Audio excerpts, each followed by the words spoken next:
You know those Nigerian prince emails like back in the day? Well, I thought, you know, it was just like a bit of a laugh, to be honest. No one actually did it. Wrong. Chill boy, what's in it? What is up, guys? So, right, basically I got this email the other day. Obviously a scam, okay? So the email goes, it's titled Big Deal, 3 exclamation marks. This is serious, okay? Good day. I have a business proposal of 37,999,983 euro for you. Reply to this email for more information. alsalafawazak@gmail.com, and then he's put it again in brackets. Best regards, Fawaz Care Al Salah. Now I know what you're thinking. How did I know it was fake? Well, you see, it was actually quite obvious. As soon as I saw it was from the Salah family, you know, I knew it was fake. Prankster Adam Salih reckons he managed to slip undetected through the automated bag drop at the airport. Tiger Air have released a statement saying, "We have footage of you boarding the aircraft using your legs." Anyway, I replied to the email pretending to play along. I wanted to see where it would get me, to be honest. So I go, "Hello, I am interested. Do you have Skype? Thanks, John." John obviously being my undercover name. This was a serious operation. Alright. Now he actually replies the same day. It's actually quite a big email about how he's not sure if he can trust me. Bit ironic. He goes on about how he knows someone who is a client of his who invested 19,500,000 and then he died in an earthquake, and now this money's just up for grabs, really, you know, as normal. The thing is though, he supplies all the official stuff. Like, we've got an official link to Reuters here. I mean, look at that, pretty official. It's on the actual site. He's then got a news link of the actual earthquake that he says that the guy died in. Look, there we go, Daily Mail. He even put the guy's ID, okay? So he's pulling out all the stops to try and make it look legit, you know, other than the sort of odd spacing of lines and the random capital letters every now and again. Right, so that's all very well. And then it goes, "I wish to inform you that you should not contact me via official channels, else I will deny knowing you and about this transaction. Please do not betray my confidence." So it's basically supplying all this bloody evidence and then going, "Oh, but you know, don't actually, you know, contact me using it, because betrayal of trust, wouldn't it really, you know?" The thing is, people actually fall for this. You know those Nigerian prince emails like back in the day? Well, I thought, you know, it was just like a bit of a laugh, to be honest. No one actually did it. Wrong. They caught one of the Nigerian princes, right? And he made $1.5 million. I would say it's vulnerable old people, but if they're anything like my grandparents, they can't even open a bloody laptop, let alone reply to a Nigerian prince. Who are these people? So anyway, I figured today we could look at some funny scam emails. Someone's compiled a list of the 15 most outrageous email scams of all time. Let's have a look, shall we? Yeah. Okay, so the first one is pretty much the Nigerian prince one, so we won't go into that one.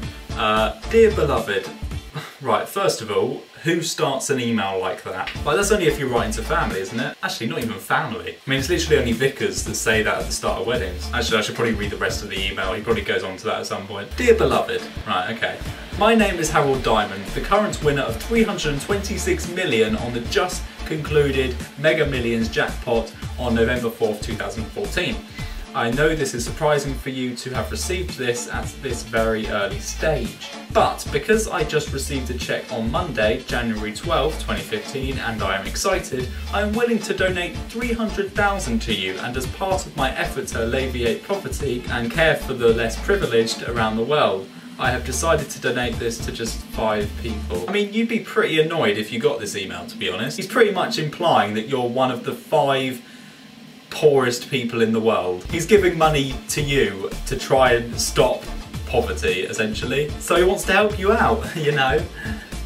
You poor piece of shit. For immediate release of these donated funds, send your full name, age, telephone number and country.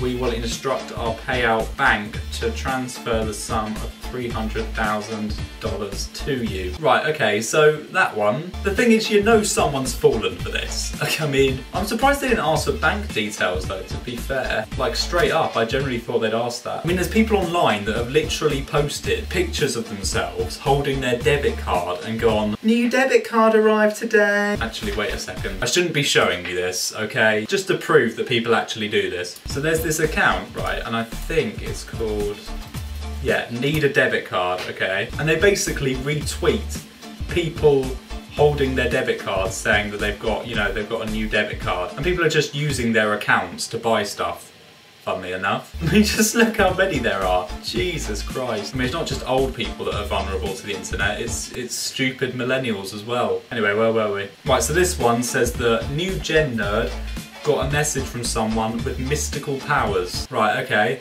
How are you? I'm from Kampala, Uganda, from a small village called Kawanga Skull, the place where they killed many people in war during President Idi Amin's regime, and today the place nicknamed Kawanga Skull. Yeah mate, you've already covered that. Now I'm just going to check, okay, whether Idi Amin's regime existed. Let's do some high level research. Idi Amin. Oh, okay. So there's a guy called Idi Amin, former president of Uganda. He was almost there, with a mini. I need your help. I'm reaching the gospel through people in my village. I want you to send me a TV and DVD player to show young children and adults about God. Right, okay, so that seems pretty nice of him. He's promoting the virtues and values of God to, young children and adults, hopefully bringing peace and stability to his region. And then he goes, I was also born with power that I tell present, past and future through dreams. Well geez mate, you could have mentioned that at the start. Credibility gone. God, I was gonna send him that TV and DVD player as well. I mean, did he really think about the logistics of sending a TV and DVD player to Uganda? Or would he be like, oh, nah mate, just, send me a picture of your debit card and I'll buy it out here. Right, what else we got? Okay, so apparently this guy is stuck in space, as you are. I am Dr. Bakar Tunda, the cousin of Nigerian astronaut, a force further. He was the first African in space. He was stranded there in 1990 when the Soviet Union was dissolved. His other Soviet crew members returned to Earth, but his place was taken up by return cargo. So they've got a Nigerian stuck in space because they favoured a bit of cargo over him. I mean, that's got to hurt the most, isn't it? Not the actual fact that he's now stuck in space. I love how it says that, he's been stuck there for 14 years, but he is in good humour, but wants to come home. Yeah, mate, yeah, a bit of an inconvenience, but just let me down when you get the chance, really, yeah. Alright. Oh, jeez. So this next one, it just sort of takes the mick, really. Hey, as you can see, there is no need for me to introduce myself to you, because I don't have any business with you. My duty, as I am mailing you right now, is just to assassinate you. You know it's bad when it's in caps. If you don't comply, I have to do it, as I have already been paid for that. But I have to ask you this question. What is the problem that you have with your friend that made him to hire us to kill you? Now, do you want to live or die, as someone has paid us to kill you? Geez, that's a tough decision, isn't it? I'll tell you after results day, mate.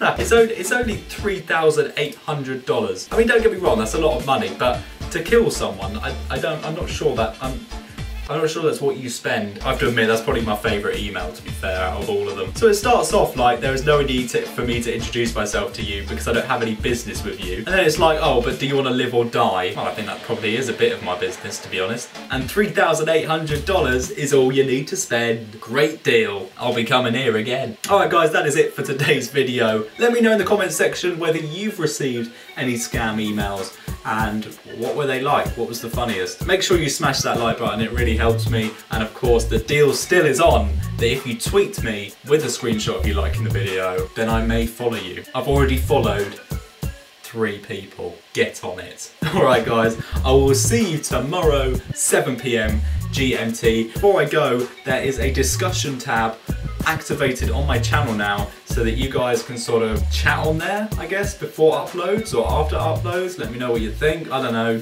just use it, alright, it's there. No, I'm joking, you don't have to, but I just figured I'd have it, try that out and see where it goes. So yeah, I will see you guys in the next video. Peace.